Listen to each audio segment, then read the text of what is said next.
Not surprising at this point, but still incredibly disappointing. Caitlin Clark officially done for the 2025 WNBA season, as she and the Fever announced on social media. The Fever and Clark saying that she tried to get back on the floor. It appears that she just ran out of time, not able to get enough confidence back in her body as the season wraps up and the playoffs are likely about to begin for Indiana.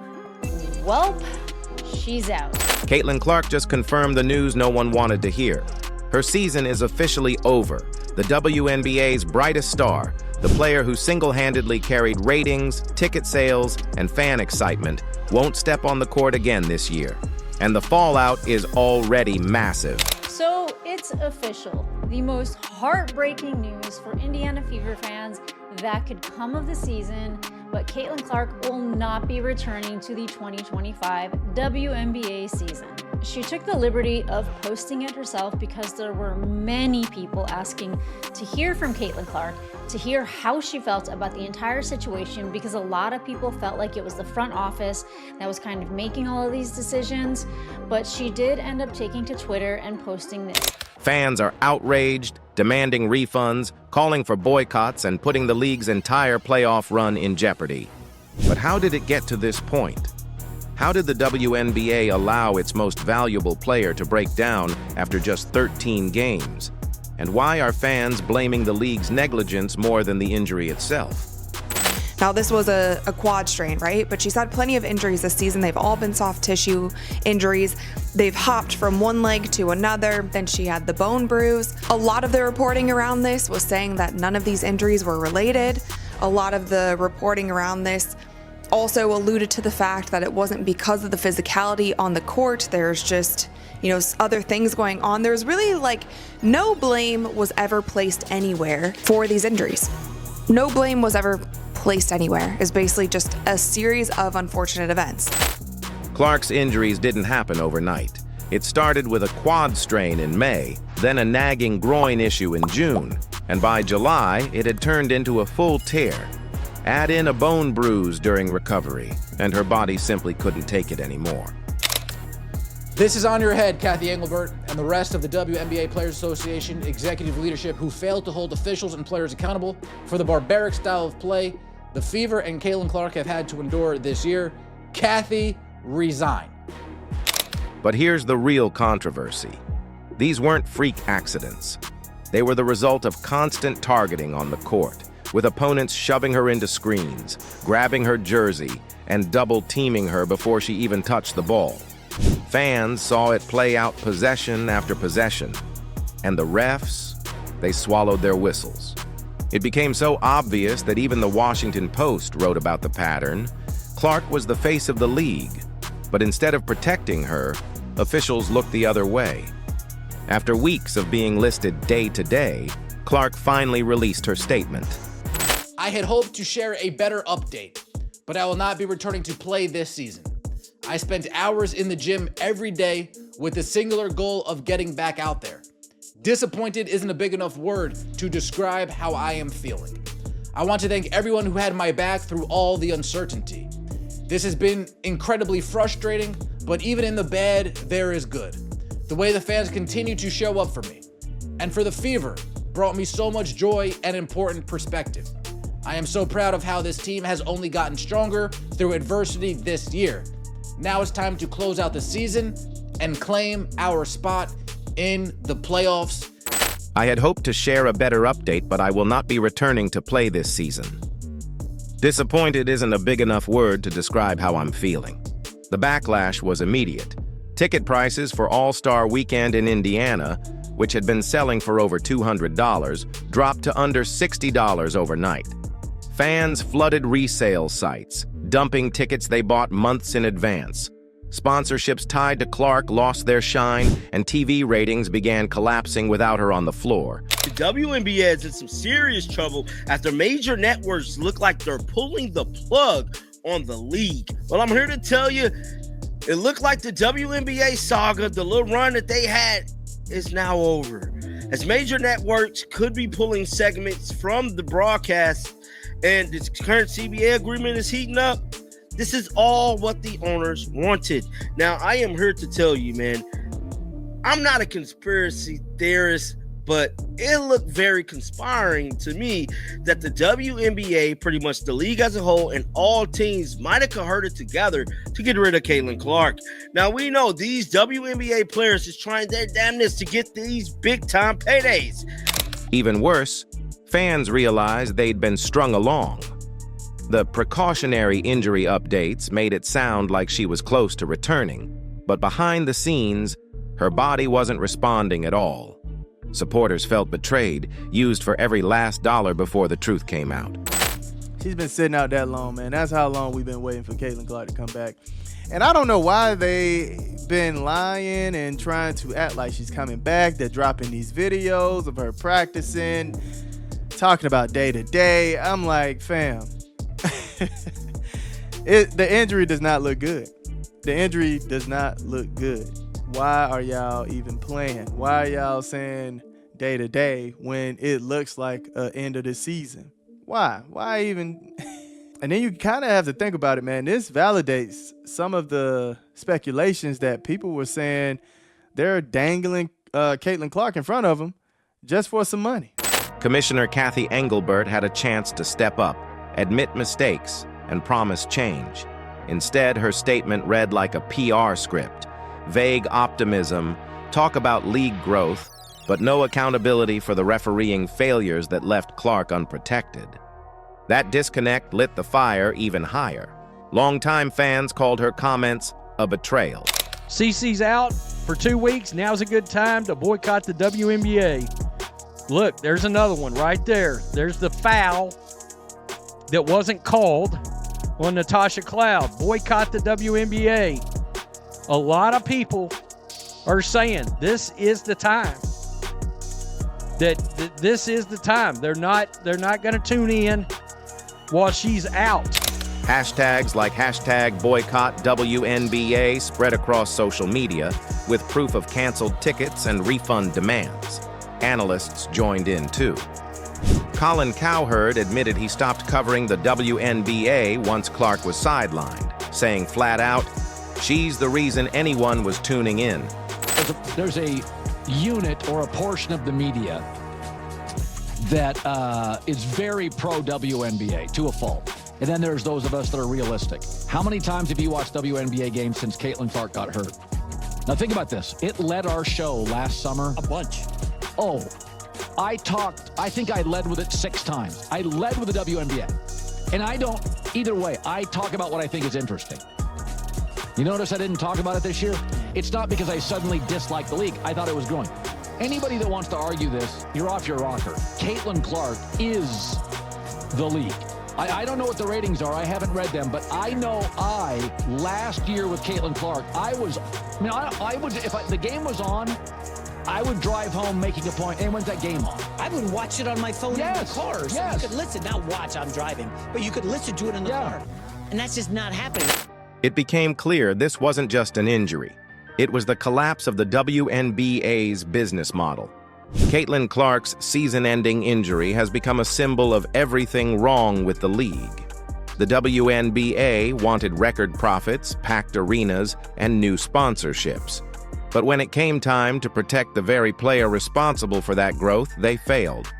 Fans see Engelbert and league leadership as prioritizing money over health. And now, the boycott threatens to gut playoff attendance and slash TV ratings at the very moment the WNBA wanted to showcase growth. Even in her frustration, Clark showed class in her message, thanking fans, praising her Fever teammates for battling through adversity, and promising she'll return stronger in 2026. Players like Kelsey Mitchell, Aaliyah Boston, and Lexi Hull are still competing, but there's no denying the season has lost its biggest draw. The bigger question remains: can the WNBA survive without protecting its stars? Because if fans lose trust now, the league risks undoing all the momentum Clark brought with her. Caitlin Clark's injury isn't just a personal setback. It's the result of league negligence, officials refusing to protect her, leadership refusing to hold anyone accountable, and fans being strung along for months. Now the WNBA is paying the price, with boycotts and empty seats looming over the playoffs. So what do you think?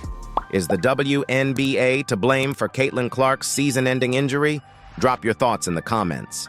And if you're still watching, comment Clark Strong to show your support.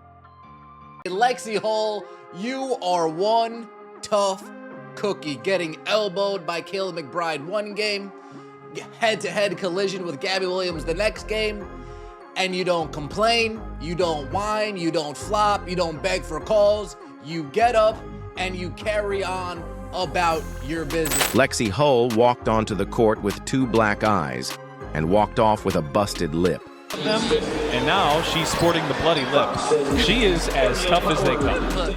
Yet somehow, she destroyed Angel Reese's Chicago Sky and became the face of Indiana's most brutal win of the season, all without Caitlin Clark. But the real shock? What Hull revealed after the game has every WNBA fan buzzing right now. The Indiana Fever weren't supposed to be here.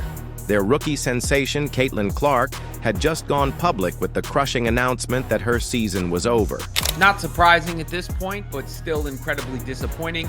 Caitlin Clark officially done for the 2025 WNBA season, as she and the Fever announced on social media. The Fever and Clark saying that she tried to get back on the floor. It appears that she just ran out of time, not able to get enough confidence back in her body as the season wraps up and the playoffs are likely about to begin for Indiana.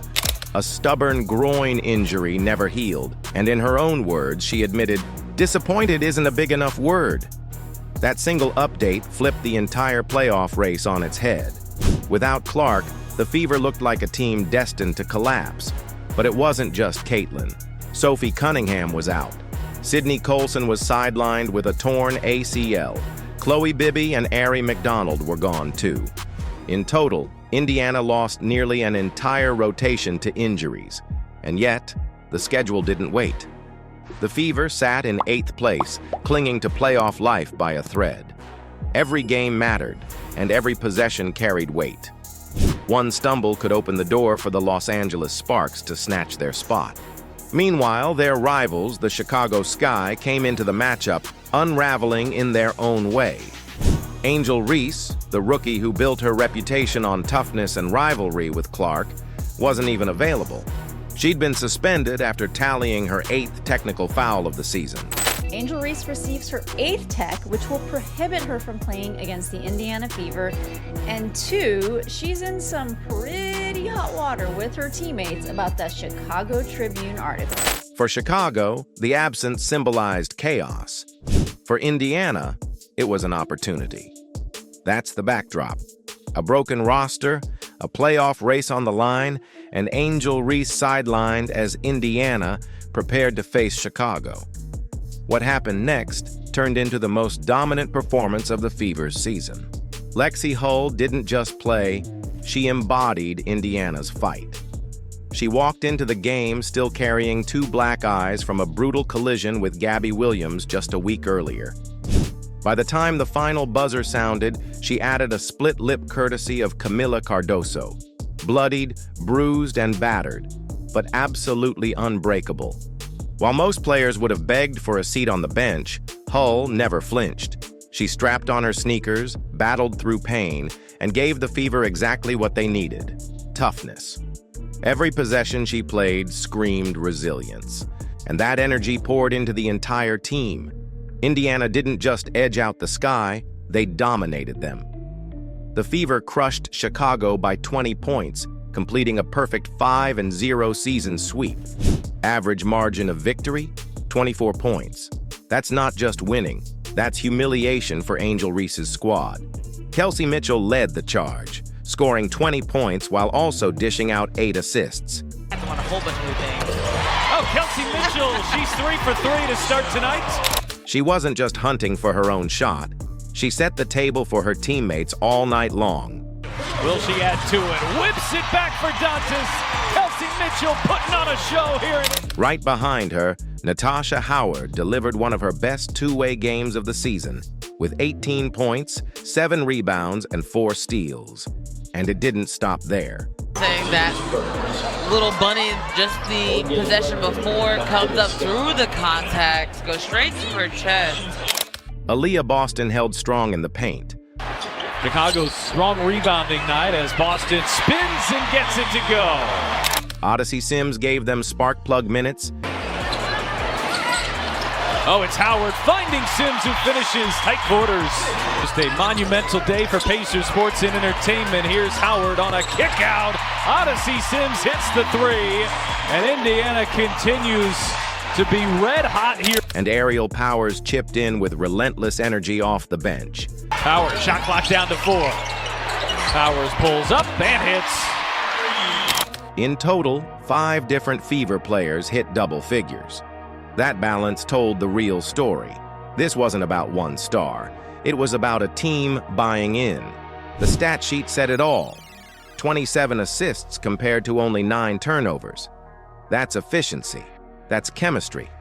That's a team refusing to fold, even with half their roster missing. And all the while, Lexi Hull, face bruised, lip bleeding, became the symbol of it all. Lexi Hull's box score didn't jump off the page, but anyone who watched the game knows she was the story. Again, Hull catch and shoot, she connects.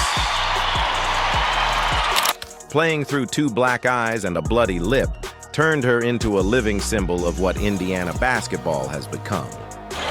Turner gets inside, kick out, Hull who buries a 3. Hull wasn't out there chasing sympathy. She wasn't making excuses. She simply showed up, locked in on defense, and refused to come out of the game. Every possession she hounded Chicago's guards, contesting shots, absorbing elbows, and never backing down. Her defense glued the Fever together when so much else was missing. And she's not just a stopgap. Hull is having the best season of her career. Career highs in points, rebounds, steals, assists, and already more than 50 made threes on the year. Here's Boston. Off to Hull. Her 3 is good. Third in the league in 3 percentage. You got to stay with it. Now with 12 points, here's Clark. Looking to shake Corstick. Clark sings a pass. Hull on the wing. Connects. She's not a role player filling space. She's a rising star, finding her voice at the exact moment the team needed someone to step up. Her head coach, Stephanie White, put it best. She said Hull epitomizes exactly what the Fever want to be: resilient and fearless. That's not just praise. That's recognition that Hull sets the tone for this roster. And then came the moment that sealed it. After the game, reporters asked Hull about the bruises on her face. She smiled and said that every day, the Fever play for their injured teammates, that they fight together no matter what. In one sentence, she captured the identity of this entire Indiana team. Blood, bruises, toughness, and unity. That's the culture Lexi Hull represents. While Indiana was building a culture of toughness, Chicago was crumbling in public. Angel Reese, the face of the Sky and Caitlin Clark's fiercest rival, wasn't even on the court. She'd been suspended after racking up her 8th technical foul of the season, leaving her teammates to face Indiana without their emotional leader. The contrast couldn't have been sharper. On one side, a Fever team missing 5 key players still refusing to fold. On the other, a Sky squad unraveling under the weight of mistakes, fouls, and internal chaos. Fans didn't miss the symbolism. Indiana didn't just beat Chicago, they embarrassed them. A 5-game sweep, with every matchup turning into a reminder of just how far apart these franchises are. Angel Reese's absence only magnified the humiliation. Her team looked lost, while Lexi Hull, battered and bloodied, defined Indiana's dominance. And here's the kicker. This wasn't about Caitlin Clark. For the first time, the Fever proved they could thrive without their superstar. They built an identity that survives even when the spotlight shifts. And that identity just handed Angel Reese and the Sky another crushing defeat. The Fever didn't just win, they sent a message. Their 97-77 blowout wasn't about a single game. It secured control of their playoff destiny. With that victory, Indiana swept the Chicago Sky 5 straight times this season by an average of 24 points. That's the largest season-long point differential between two teams in WNBA history. Humiliation doesn't even begin to cover it. At the center of it all was Lexi Hull. Her battered face and bloodied lip became the image of Indiana's rise. She wasn't the leading scorer, but she was the warrior fans couldn't stop talking about. In one night, she turned into the heartbeat of a roster that refuses to quit. And here's the bigger picture. This is just the beginning. The Fever have built a foundation of resilience, balance, and trust. Imagine layering Caitlin Clark back into that when she's healthy. A team already proving they can survive, without her, suddenly gets their superstar back. That's not just scary for Chicago, that's terrifying for the entire WNBA. The contrast with Angel Reese couldn't be sharper. While Reese sat suspended, her team fell apart. While Hull bled for her teammates, the Sky looked disorganized and defeated. Two rookies, two very different paths. One rising into a symbol of toughness, the other drowning in controversy. Lexi Hull didn't just destroy Chicago, she redefined Indiana's identity in front of the world. So here's the question. When Caitlin Clark returns to this version of the Fever, who's going to stop them? If you're still watching, drop Hull the Warrior in the comments to show your support. Don't forget to like this video, subscribe, and turn on notifications, because this Fever story is only just getting started. Ocho, Angel Reese got suspended for the first half of a game, saying her teammates suck. The Sky made a statement saying, the Chicago Sky values the safety, respect, and well-being of every player. We are committed to accountability so our players can stay focused on playing basketball. Because of the statements detrimental to the team made by Angel Reese during a league-mandated media, she will not play in the first half of the game September 7th against the Las Vegas Aces. This matter has been handled and resolved internally, and we're moving forward as a team. Now, mind you, she's suspended for a game because she picked up her 8th technical foul. Angel Reese just got herself suspended after quitting on the Chicago Sky. Yes, you heard that right. There's no way in hell I wasn't going to talk about this, because as we know, Angel Reese earlier in the week in an interview threw her Chicago Sky teammates under a bus. It was one of the most me, selfish ass interviews I've ever heard from any athlete, trashing her very own team. Look, the Chicago Sky aren't a good team. They're not. But I will never in a million trillion years believe in publicly drowning your teammates. That should never, not ever happen. So the Chicago Sky have now suspended Angel Reese. The player once hyped as the next face of women's basketball is now making headlines for all the wrong reasons. She's frustrated, she's pointing fingers, and she just took herself out of the biggest rivalry game of the season. What an embarrassment. This is the reason I have spent the last few years referring to the WNBA as a dump. This is the reason I don't feel bad when I refer to the WNBA as a toxic turd. Not only have they damn near ruined their opportunity with Caitlin Clark, the dump diver they chose to support, the pretend basketball player they have spent the last 2 years begging you to support. They desperately want her to be accepted. They are desperate to make her a star. But here's the shocking truth. What if the biggest problem in Chicago isn't the roster Reese called out, but Angel herself? Angel Reese has officially put the Chicago Sky on notice. She told the Chicago Tribune, "Stop bringing me bums to play with. I'm not settling for the same thing we did this year. We have to get good players. We have to get great players. That wasn't a suggestion. That was a demand. She made it clear. If Chicago doesn't overhaul the roster, she doesn't want to be part of it." Girl, you're my angel. You're my darling. Angel Reese officially puts the Chicago Sky on notice We're not doing the same thing this offseason that we did last offseason. Stop bringing me bums to play with.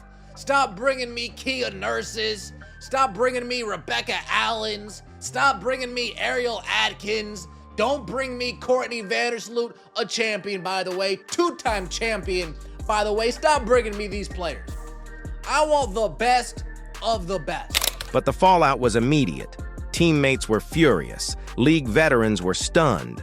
According to reports, a full team meeting had to be called just to handle the chaos from Reese's comments. Think about that for a second. A rookie who hasn't even proven she can dominate at the professional level caused so much division that her team had to organize damage control. That's not leadership. That's dysfunction. And the disrespect didn't stop at vague comments. Jeff P. put together a horrible team. A horrible team. He banked on a 35-year-old Courtney Vandersloot, Rachel Banham, Kia Nurse. Like, no, you gave away the number 3 pick. You gave away Sonia Citron for Ariel Atkins. The management there is really bad. Tyler Marsh looks like an awful basketball coach. He looks terrible. Reese singled out Courtney Vandersloot, a 2-time champion and one of the most respected point guards in league history.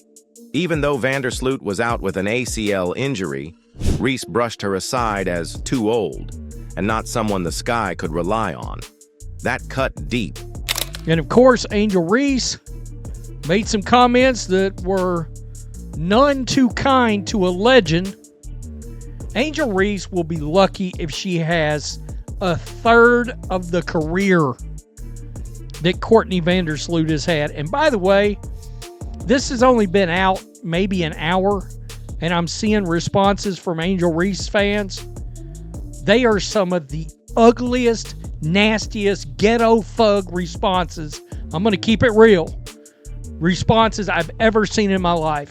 Vandersloot sacrificed her own comfort to join Chicago and bring championship experience, and Reese tossed her away like yesterday's news.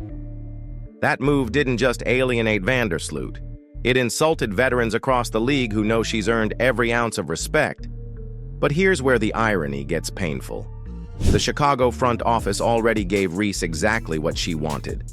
They traded away Sonia Citron, a Rookie of the Year candidate, to bring in Ariel Atkins, an established star with championship experience. That was supposed to be the big move to elevate Reese. Angel Reese publicly calls out her teammates, publicly calls out her organization, and she has submitted a list of requests. And if these requests aren't met, if these demands aren't met, Sia wouldn't wanna be ya. Stop playing with me. Oh boy, oh boy. But instead of gratitude, she acted like nothing was ever good enough. And it didn't stop with veterans. Reese's words also cut down younger players like Haley Van Lith, who she dismissed as not capable of leading a playoff team. By the time the Tribune story hit, Reese had managed to alienate the veterans, insult the rookies, and turn herself into the common enemy in the locker room. Instead of rallying her team, she fractured it. Then came the suspension. Reese's attitude wasn't just a problem in the locker room, it showed up on the court too. She picked up her 8th technical foul of the season, earning herself an automatic 1-game suspension. And not just any game.